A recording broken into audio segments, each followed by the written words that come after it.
this meat fish. Yeah.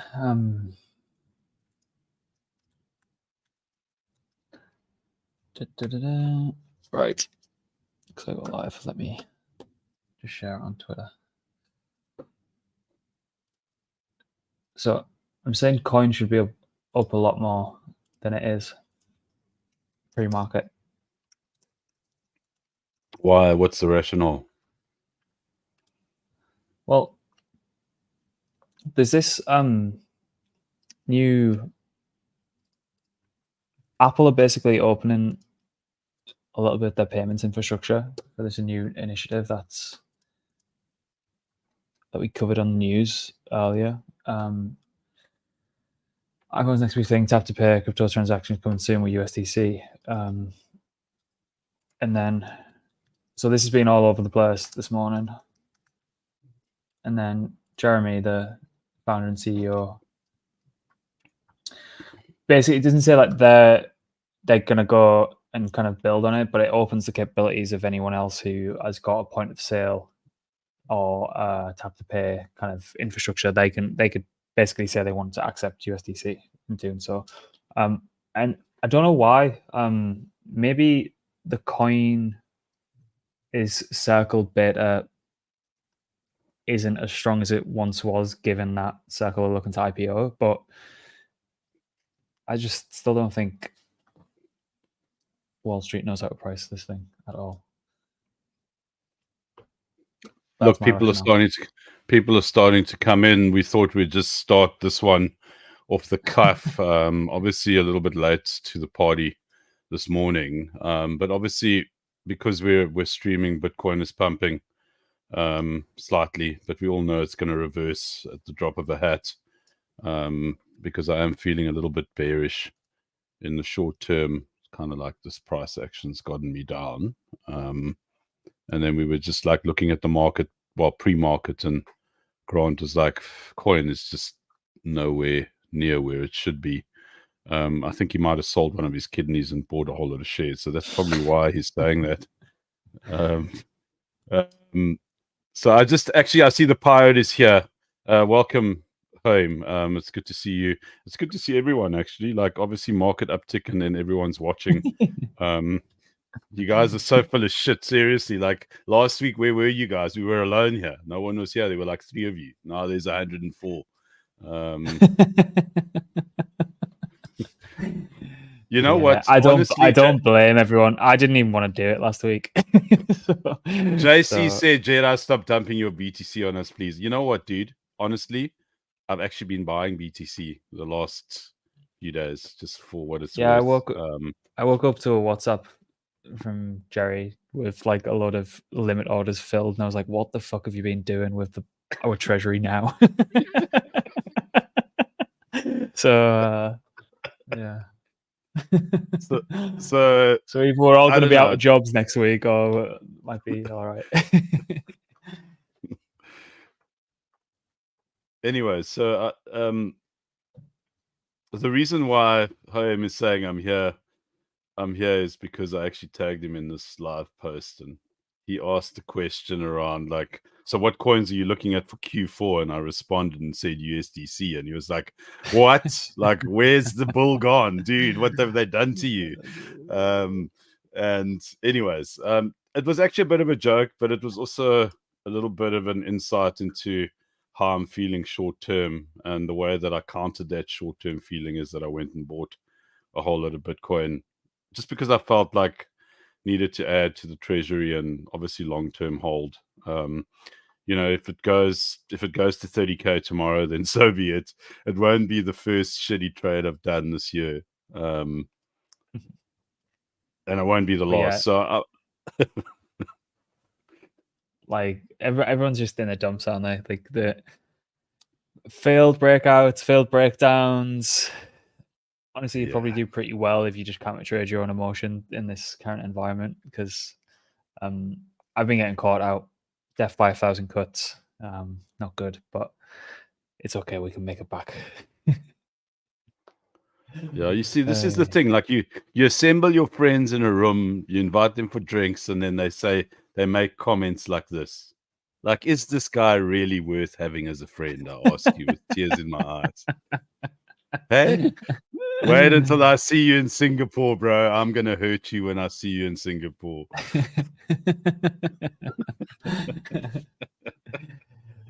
Hey, dearie me.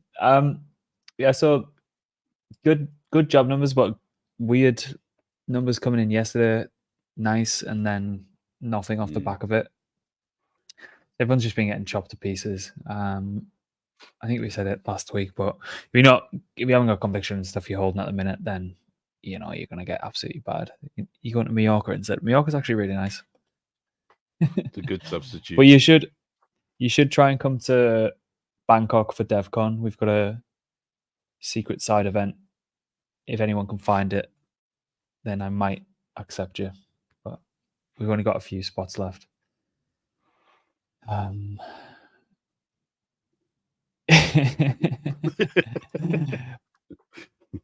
Yeah, I wouldn't want to see that. I wouldn't want to see it either. Let's get on with some value adding shit. So Sol ETH, did we top,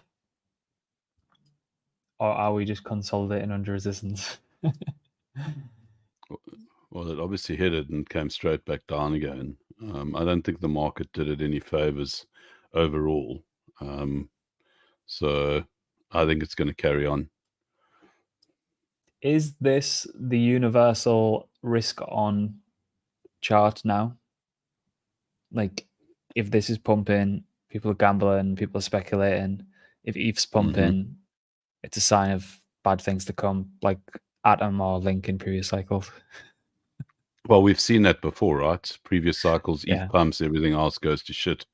That hasn't changed, and maybe that's one of the reasons why ETH has just been so suppressed, is because the market really doesn't want to play with it. It's really that simple, isn't it?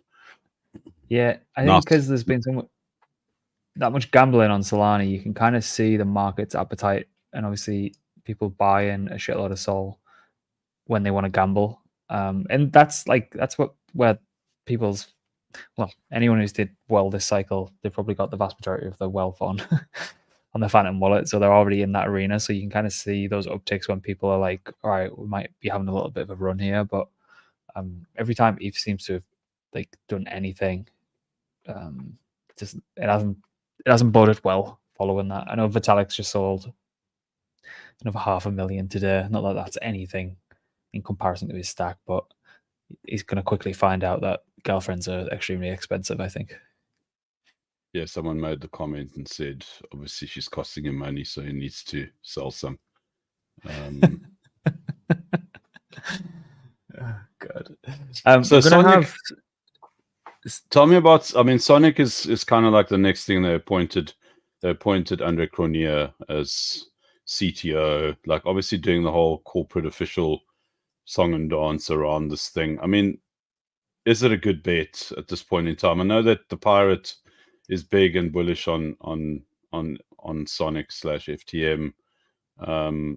Does it get another run? I think obviously full blown bullet does, but right now, like, is it really, like, from an opportunity cost, is it really worth buying FTM and hoping that it finds a bid later on in the year? I mean, what are your thoughts around that?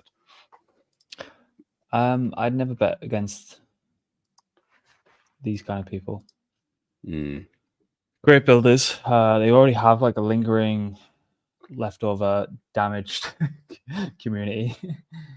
Someone's saying there's no YouTube stream. Let me just post this in there. And they always seem to come around at the right time and time markets really, really well. So don't bet against people like that. Yeah, it's a good point, actually. And yeah, I mean, Andre, first of all, he is a Sapphire, and us Sapphires are made of quite hard materials. So if there's anyone who can bounce back, it's going to be a Sapphire. And I mean, this guy has proven that he can get shit done. So I think it's a good bet. I mean, I'm not betting on FTM. I know that a lot of our friends are, and a lot of, like, Messi's big on FTM. He loves it. Obviously been taking a lot of pain. Obviously the Pirates also, Hoim has been super bullish on it for weeks, months. doesn't stop posting about it. I actually almost had to mute him again. But yeah, I think it's definitely something worth putting on your radar and just watching. And even better yet, if you can afford, I think the opportunity cost, I think it will be a good bet. Yeah, 100%. You did see like a little bit of a pump and revival. I know we spoke about it last week. There were a couple of those kind of either the L1s that have just came to kind of market, like first cycle L1s, and then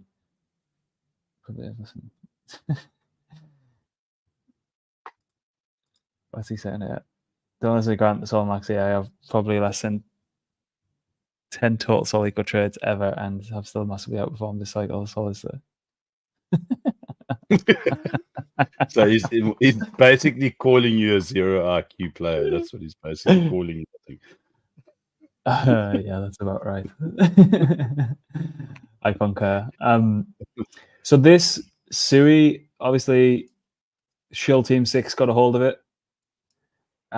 Spoke about it on Round Trippers this week. Like for stuff like this, when we're going into unlocks, there's a trade to be had, but like you just need to get off before the music stops. Effectively, everyone's working to get the highest like unit cost for their tokens going into the unlocks, which I believe is 16 days, if I'm not mistaken. Yeah, 16 days. So there are trades around this kind of thing, particularly if like the cap tables are extremely heavy, kind of VC influence, and they kind of want to start spending a little bit of money as like a third party marketing budget to kind of incentivize the token to go up. So if you can understand that and play that into it, then you can probably do a good trade. But yeah, I'm just not convinced on this thing at all. I think if anyone's going to move, anyone's going to win this bit, it's going to be Movement Labs, in my opinion. Not that I'm biased or anything. Yeah, you've spoken about this before. I mean, I think it was during just pre-Aptos.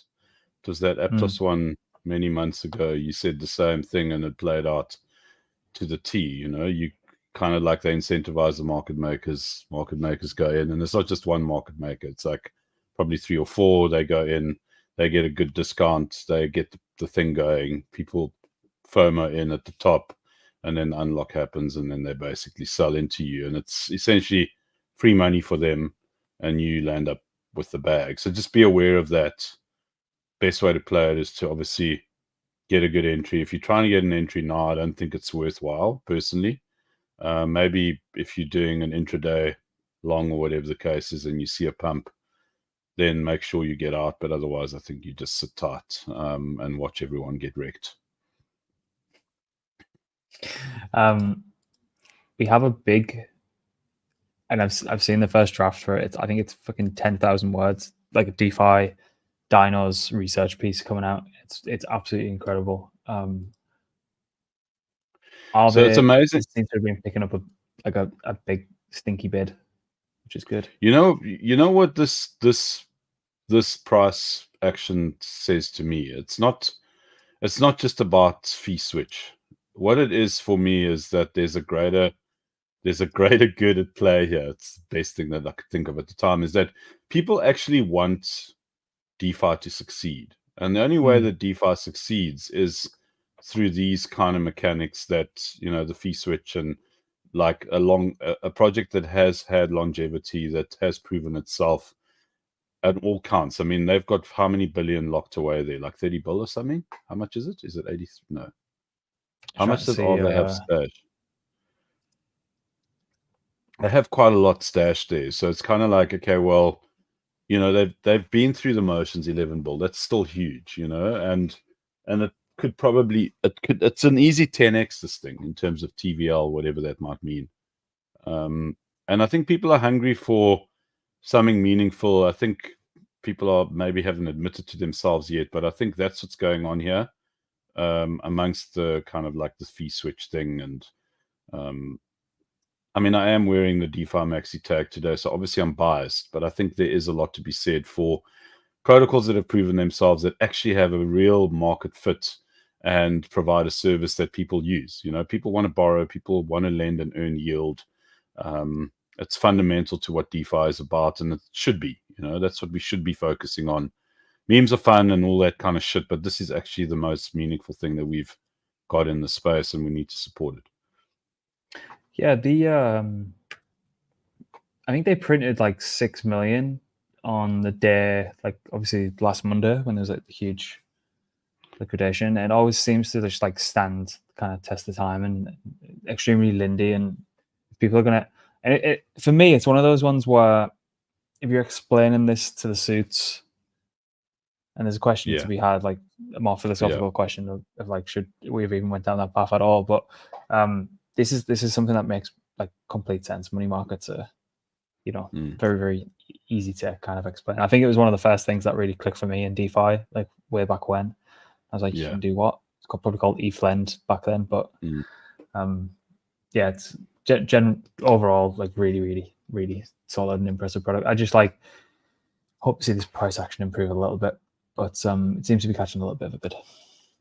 Yeah, I mean, the fundamentals of business, the fundamentals of pretty much everything in modern day society is having collateral that you can leverage, obviously in a responsible way, and then go and use that money to grow your business. I mean, that's the fundamentals. You can't go from a moms and pops to a major business without walking into a bank and asking them for a loan.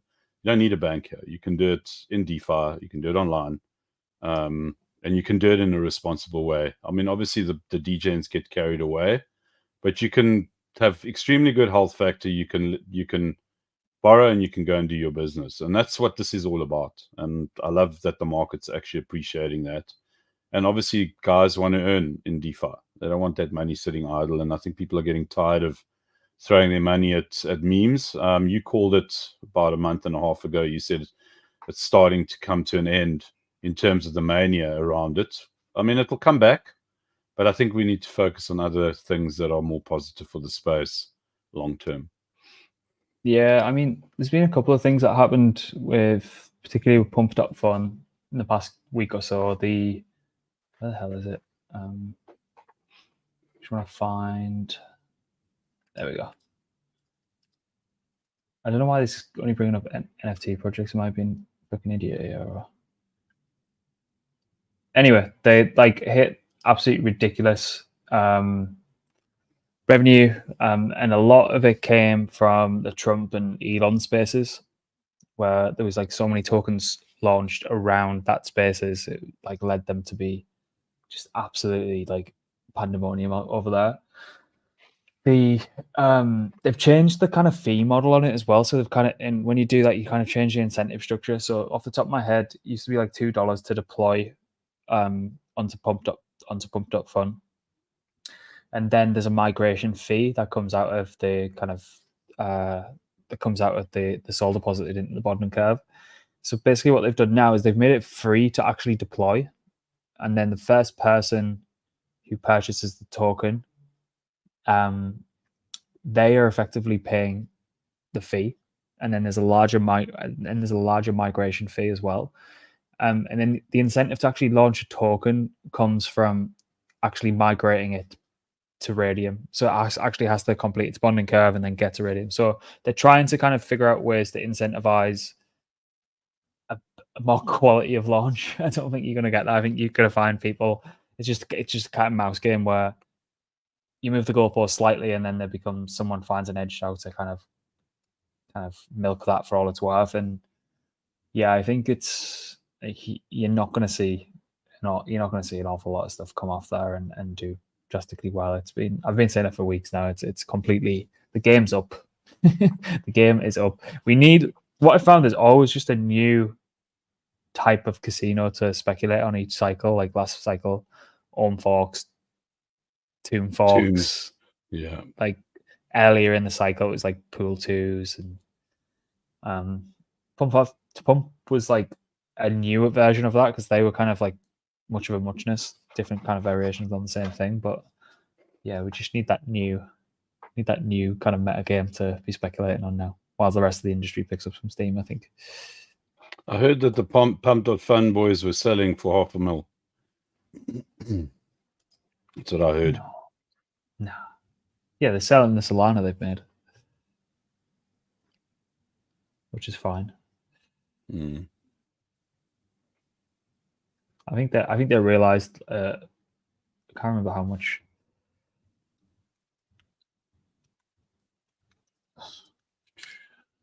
See if this brings anything up. No, it doesn't bring anything up. But just a lot of fucking clickbait threads on off on. But yeah, I don't know. There's got to be something next. It's just figuring out before the herd, really. I think. I mean, we've spoken about this tons, and we'll continue to speak about it. But memes are here to stay. I just think that it's going to be an evolution, and what that evolution looks like, I'm not entirely sure. What in terms of the new ground that it makes and the new game that gets played. But I think the relevance of memes remains, like I said, but I think it's going to be going into the later part of the cycle. I think it's going to be more about the more kind of like blue chip ones in inverted commas, where people trade the shorter time frames. Obviously, you'll get your holders, long-term holders. I think there's a ton of whiff holders and popcat holders that have been in it since the beginning, who will always have that token in their wallet, and they'll admire it as it generally goes up in price until the next bear, and then they regret not selling. But I think the trade that is memes remains, and then we kind of look at how does this space progress? Do we start actually like looking at the fundamentals? I mean, hopefully Aave and those kind of protocols really get the attention they deserve beyond just a fee switch. People made comments, or people have been making comment that there isn't innovation in the space. That's a lie. Just go to blockmates.com and scroll.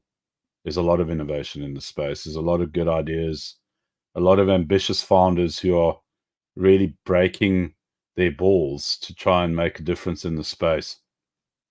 And we really need to actually start paying attention to that shit, because that's why we're here, in my opinion. Yeah, I seen something this week on the buybacks. I don't know if anyone's got anything in the comments to bring up on it, but yeah, I don't know how this affects like the underlying treasury that backs it. Obviously, it's uncorrelated currently, but I have to look a little bit into it. I don't think it's going to pump drastically, is it? But it's quite remarkable how flat this thing has stayed. It's actually quite impressive. It's quite remarkable that it's still at a $225 million market cap. It's because of the treasury, though, isn't it? Like, yeah, true. I think the treasury is 186 million. So of each OM is actually, it's like the RFV on it is pretty legit. So actually did what it set out to do in a roundabout way, even if it was. Let's talk about another important one in the room, in light of fees and relevance and longevity and a lot of pain in between, is obviously CRV. Ain't that an interesting one in light of emissions and emission schedules changing quite drastically in the short term? And this thing's picked up a bid, and people really do like it again. And there's extreme upside here. Obviously, I didn't like this move of Bitcoin today, but I think overall I've been watching it quite closely, and I think there's something here again. And I've noticed as well from wallet watching and the rest of it, there's a lot of players that are starting to get involved again. Yeah, I mean, something that has like a 30-year inflation schedule scares the shit out of me. So yeah. And I don't know. I like it. Obviously, the product's fucking amazing. I don't like that Mitch just gets liquidated willy-nilly. But it is like at the heart of everything that goes on in DeFi. So you have to pay attention to it. I'd like to see what average revenue people have been getting paid in comparison to price depreciation. And obviously that's different. It's different for everyone given the unit cost of an average buy price of the token. But this thing will always print money. It's just I don't necessarily agree with the VECRV model. I think it's a bit flawed, to be honest. I don't like how it decays over of your lock as well. So like if you lock for 4 years and basically every epoch you vote for escrow CRV, and if you're not continually perpetually locking your rewards, your vote dwindles. I don't really like that, to be honest. But it's obviously super smart, super good product. But yeah, there's a lot of, I'm not being someone's exit liquidity because they can't be asked unwinding when they get liquidated. Yeah, I mean, the thing is that you are correct, but at the same time, this thing has set a precedent for what is the kind of like the idea behind gauges and voting, and the real yield idea.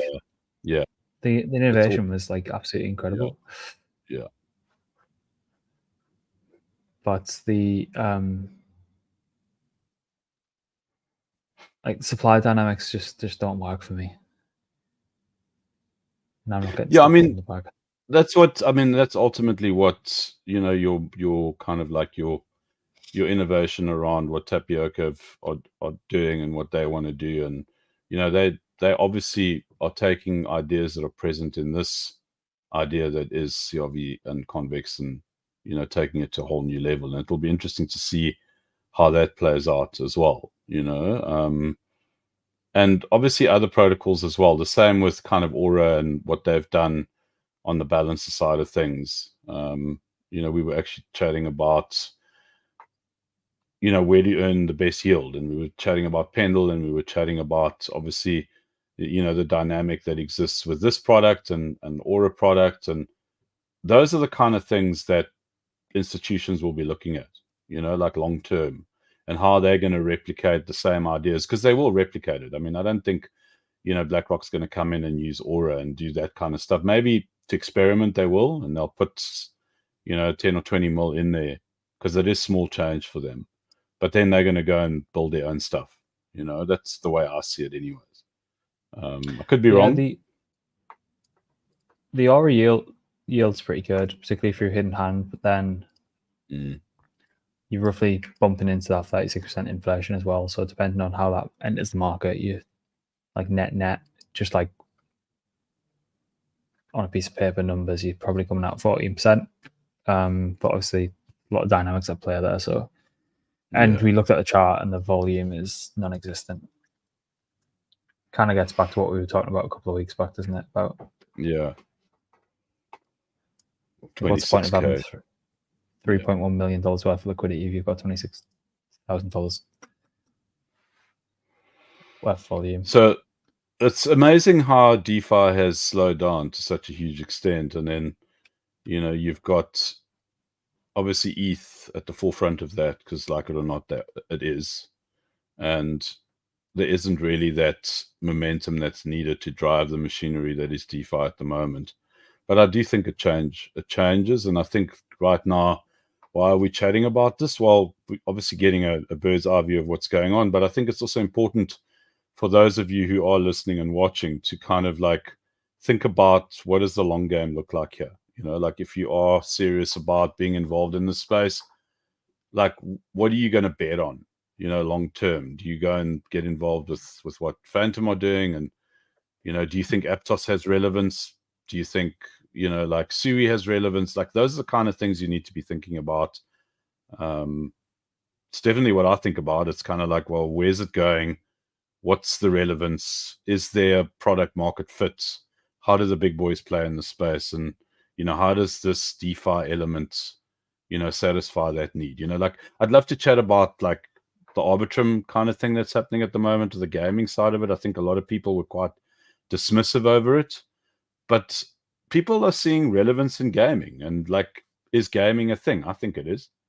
How much do you want to invest in it? I don't know, 10%, 5%, 2%. Long term, I think it's a big thing. Can't deny it. Yeah, I like the infrastructure and infrastructure plays around gaming until I can see a real clear winner, because there's like venture bets and then there's like gaming venture bets. Yes. It's like it's much harder. Like ventures is fucking difficult anyway, and then you throw in the realms of what the percentage of games that actually make it to market on top of that.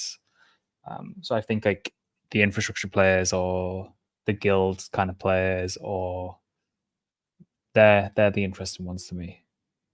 So you know what? I've been a gamer my whole life. I mean, I was in my dad's cafe when Space Invaders got wheeled in. I've gamed. I know gaming, and I've played everything, and I've had a gaming business, and I played professionally. And the one thing that I know about gaming is that it's probably way more community orientated than crypto will ever be. Believe it or not, it is. And those who have gamed know that I'm telling the truth. But the thing is, so that's the one element, right? So how do you capture community? First thing. Second thing is, how do you get people to join without them having to jump through hurdles? Gamers are inherently lazy.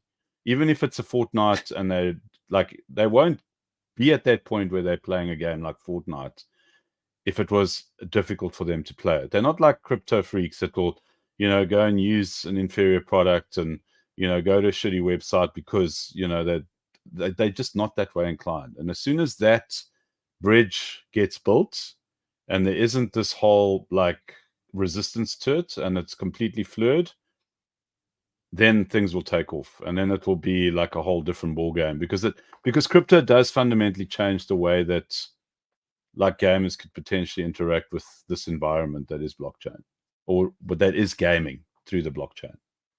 And whoever gets that right is going to do really well. Like it's a multi-billion-dollar industry. This was it Shrapnel or Gunzilla this week that a lot announced like PS5? I don't know. Might be I didn't pick up on that. Maybe that's going. Yeah, so these actually look fucking next level. Yeah, this is a good one. Yeah, I don't know. Maybe people need to focus on games because the markets are so fucking terrible. Games are dangerous. I mean, games are just another black hole, and it's a fun one. It's one of the reasons why I don't game at all at the moment, because it's a one-way ticket. But it's fun, man. Spent an extra 2 years at university because of gaming. Counter-Strike and Quake 3. That was my that was your vice. That was my vice, dude. I was doing my research. I was living on the coast. I was running a research lab, and then we'd game. A mate of mine was running an ISP garage, like big tables, PCs, multiple screens. Game over, bro. It was like I'd wake up in the morning, go and do what I needed to do for work and my varsity stuff, and then it would be in the dark jamming. That was it. Well, it could have been worse. It could have been crack. It was the same thing. I can guarantee you. It was no different. I can assure you. Oh man. So what I noticed there was gainers on the week. Sui, obviously, Shield Team 6 came out to play, and I think Kato showed like an 8x increase in kind of social sentiment and engagement around it. So obviously did its job. Our check must be in the post, I can imagine. I'll have to double check. Absolutely. Helium out of nowhere, like, just began to pop, and I don't know why that was. I don't know if anyone's listening in that might know why that is. But stuff like this, deep in really confuses me, because on paper, like, this is one of, if not the coolest thing to come out of the industry. Like, their 5G network, it's just like, how have you even pulled that off? And it's like a fraction of what people are paying on like a regular tariff. But I suppose the reason they have pulled it off is because they can just mint infinite tokens and give them away as an incentive to kind of jumpstart the cold start problem, which like traditional infrastructure players have. So I don't know if it's, like investable once it comes to market. And obviously these kind of hardware businesses are really, really expensive. And it probably leans into why they launched a separate 3 other tokens around the 3 other products as well. But, sick product, like really, really interested.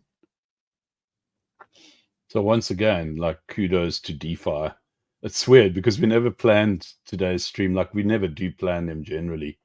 And it just seems like DeFi is the topic. It just keeps on coming back. And yeah, I mean, this is a real world case that works and people use it. And, it's not just vapor. There's a lot of people that own this hardware.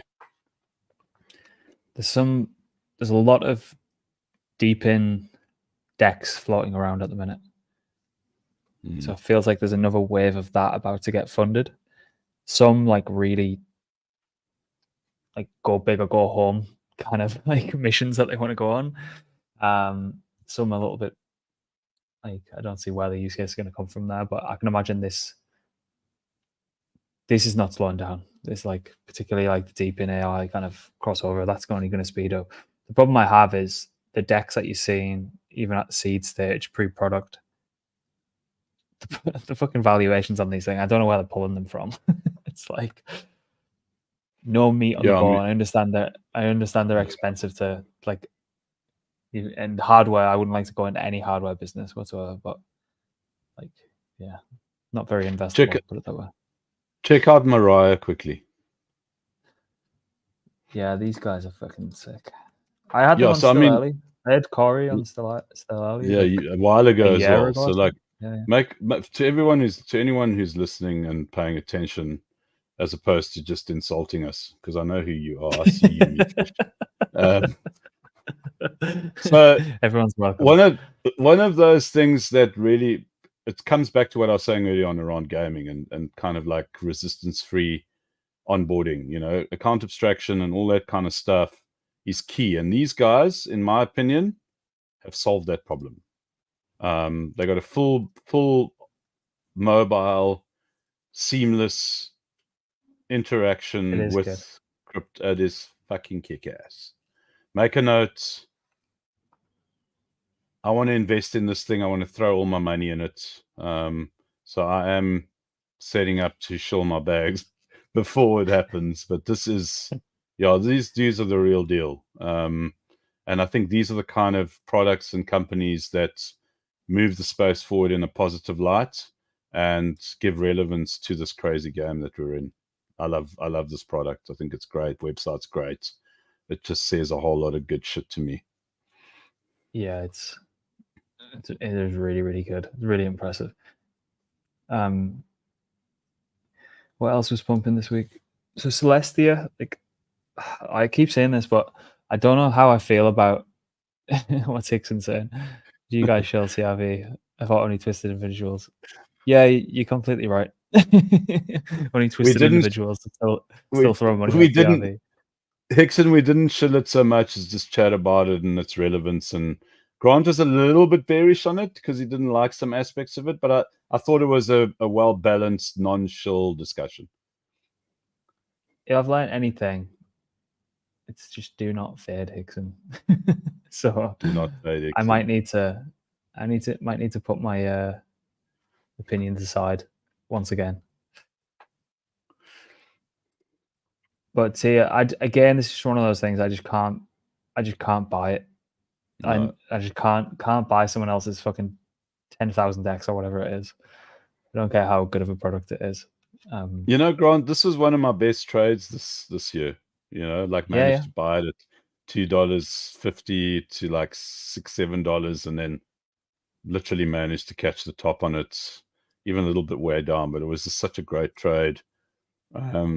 Listen, I think there's a lot to be said for this tech. I don't think it's shit tech. I think there's a lot of positives, but I think there's too much kind of like tailwind money, if that makes any sense, that needs to get out of it before I think it actually can find its place from a market valuation perspective. I think tech wise, it's great.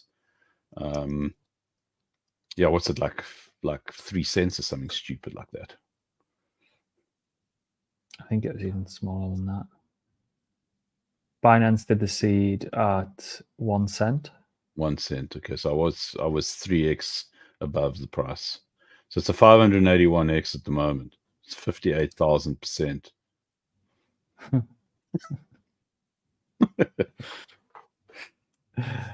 Yeah, all-time high ROI was 2085x. Nice. And even at the Series A, you still had a 5.82x in its current dismal state. So that was Series B.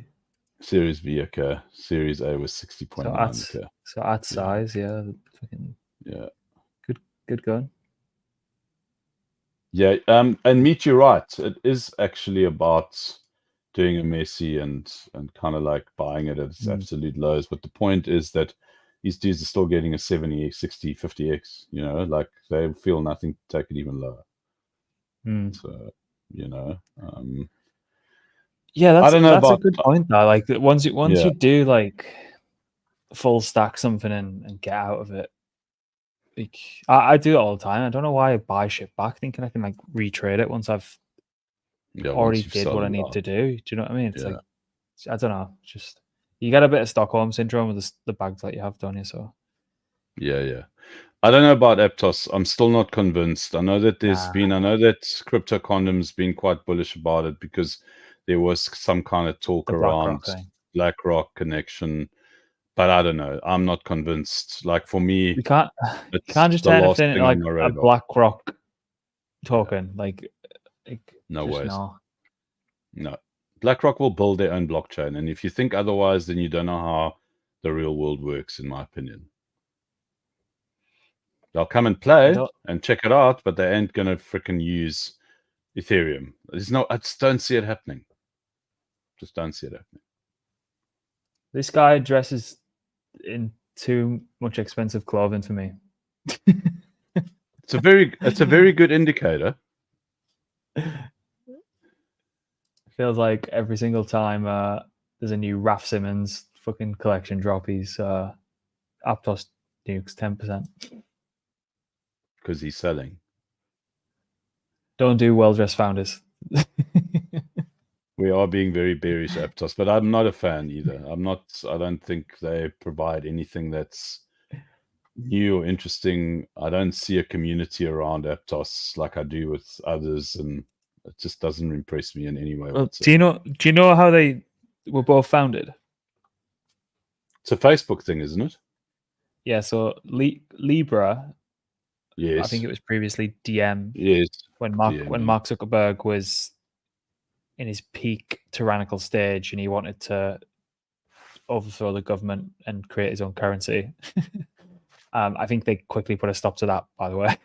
Yes, and then that got disbanded. But when they were going to market with regards to like the development and how they're gonna actually build this fucking internet money that can serve what's I've got 2 billion people, 3 billion people, or some shit like that.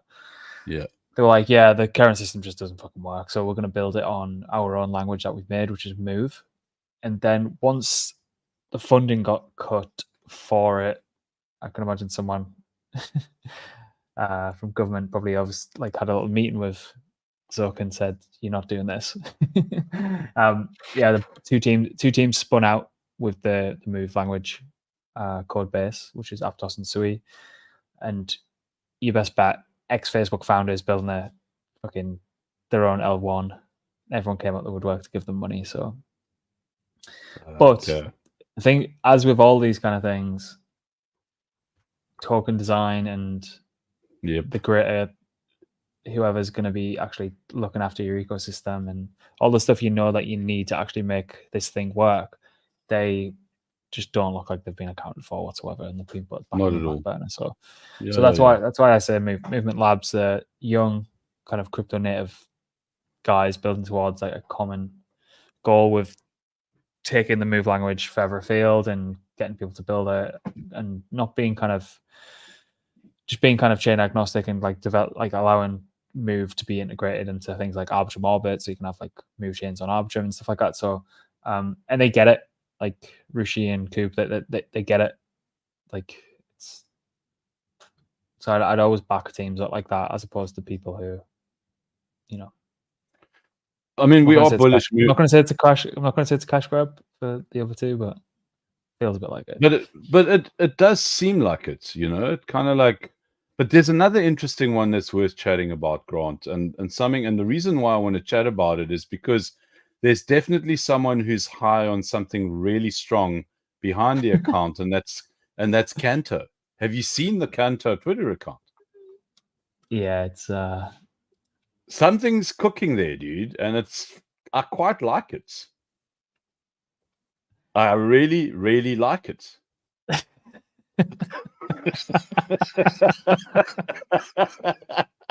And I rest my case. Yeah, fucking funny. Like whoever is running this account right now, they are on it, and they are really, really making things happen there. And it's all it is a Twitter account. It's actually incredible. Like watching this metamorphosis is something else. So kudos to whoever's running the Canto account. And the memes, you guys are killing it, and long may it continue. Canto was the first chain to pioneer the zero TPS scaling approach.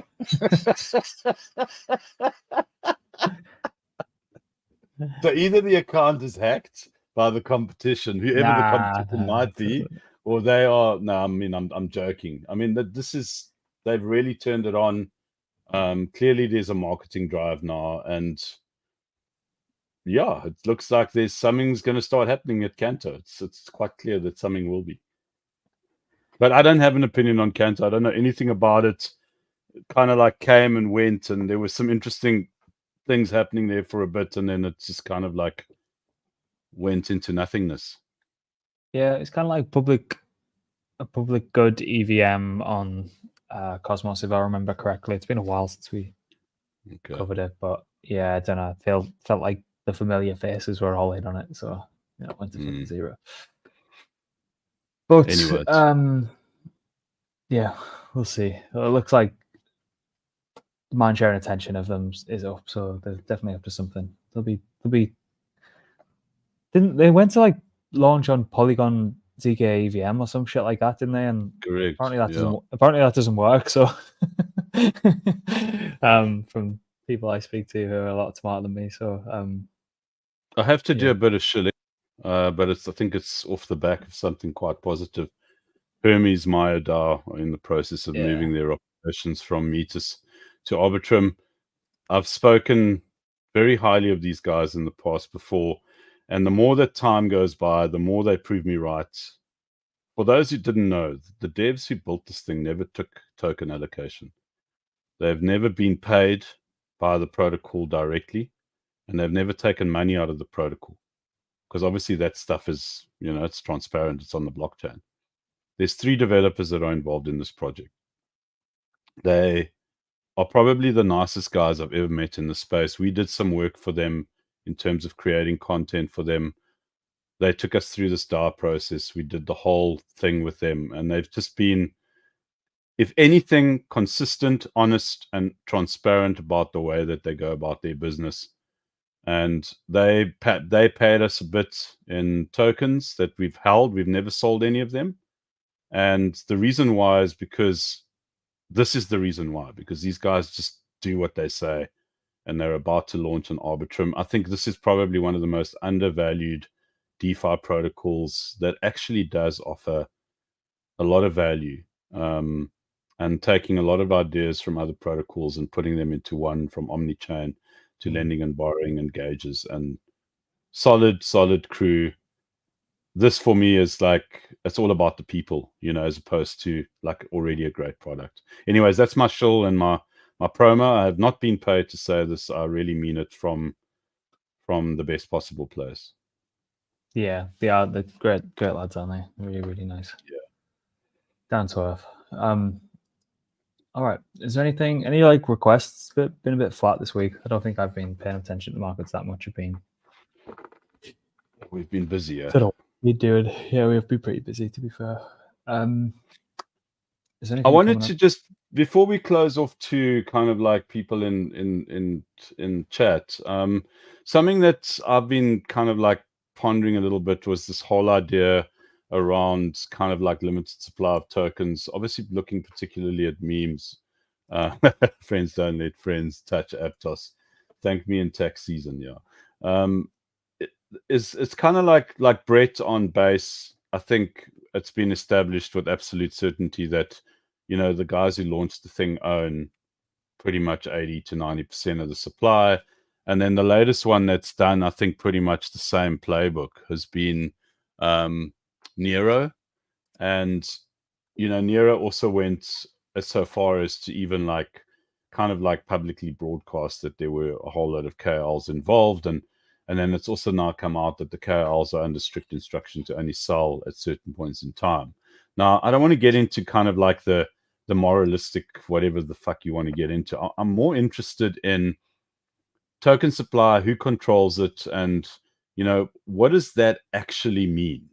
From a I don't know, from an experimental perspective, is there a net positive here? Does that mean that we only launch a certain amount of tokens and then release them over time? I mean, you talked about a game and how the game needs to be played. Is this potentially a new game that can be played without the KLs and all that kind of stuff? And what does that potentially look like? Is it an auction system? Is it I don't know. But both those charts look pretty damn good, and they've done okay. And yeah, I don't know. Long term, is it something that's worthwhile? Understanding that there's no way I'm depositing ETH into this liquidity pool, knowing that they are up so much for doing absolutely nothing. There's no fucking way. Good point. Supply dynamics are just an interesting one, aren't they? Pump try to look at how do you get a fair launch with unruggable liquidity, where they look after sending the initial pre-radium LP and then locking it and burning it. But then it just gets gamified. There's always there's only a certain amount of ways you can move the jigsaw pieces around on the table to make it fit. If you want to go low circulating supply, high FDV, then we see what happens from there. You constantly defending a price and no one wins. If you want to go all tokens out, but they're in the hands of 90% of the people, that's exactly the same thing. And then you're under strict instruction not to sell them. Who's monitoring all that? Is someone actively monitoring that? Probably, to be honest. I don't know. It's just a bit shit, isn't it? It's all just a bit shit. When there isn't new liquidity coming into the market and you can't actively invest in stuff that you think is going to be the fastest horse, and these games have to be played for shit to go up. It's everyone who's looking at their position, who's got a KOL bag or an influencer bag or a large supply of this, they're looking at this every single day. They will not get out. They'll probably get out 20% of what they're looking at on the screen. I think you're under strict instruction not. Yeah, and probably generous. Strict instruction not to sell, and then you are all having a race to the bottom of who can make the most money. Yeah. What's the point? What is the point? Doesn't make sense. That's this one, right? But then you've got Brett, where essentially, so let's assume that they actually aren't going to land up ragging this thing because they own 90% of the supply. And, those tokens, I mean, what would actually be for me, with this thing, despite that, it still sees downward motion, right? I mean, with this thing, imagine there was an announcement, yes, we do own 90% of the supply and we're about to burn it all. This thing, they do that, and this thing goes straight to 10 bill. It won't even there won't even be go to begin and collect $200. You know what I mean? It'll go straight up to 10 bill just because of that. But I bet you they never thought of that, because ultimately everyone lands up being greedy and there's always a price. Oh, yeah, there's numbers on screen can make people do funky things. Realistically, are we chop season until rate cuts? I think so. Yep, definitely. My biggest fear is equities are already priced in the rate cut, the expected rate cut. I demand you bring the hour chart on Bitcoin and zoom in on it so that we can actually marvel at it actually being green and not red. We have to respect the pump. Respect the pump, bro. Look at that. Look at that. I can't get excited over that. After No, all I of have to this. get excited because it's just look at the other side of it, dude. It's just depression, sorrow, tears. Ah, God, it's horrendous, isn't it? It's horrendous, dude. It looks like Bart Simpson, his sister, his old man, and Marge all in one little picture. Yeah. Someone's going to prison for this. Marge is at the end there. And then Luke. Obviously, Luke would come in with the peanut gallery and truthful comment. It's ranging between support and the 200-day MA, gentlemen. Just relax. Everything will be fine. Keep on driving. All right. No, meat fish should not be allowed in these chats. We need to ban him. Sideways until 2026. Dude, 2026 is not acceptable. Go away. All right, we'll call it there. Whatever you do, everyone. Don't type in CB into Deck Screener. No, dude, I can't believe you did that. You actually told him about that CB thing. That's disgusting. Goodbye, everyone. Thanks for joining us. Do not go and type in CB. He's a terrible human being. Do not listen to him. Bye-bye. See ya. Listen, like and subscribe, guys. If you unsubscribe to the channel, please do it and give us a like. We didn't spend the last hour giving you guys a whole lot of info that you can probably go and do good things with for nothing. Just like the bloody stream. See ya. Later.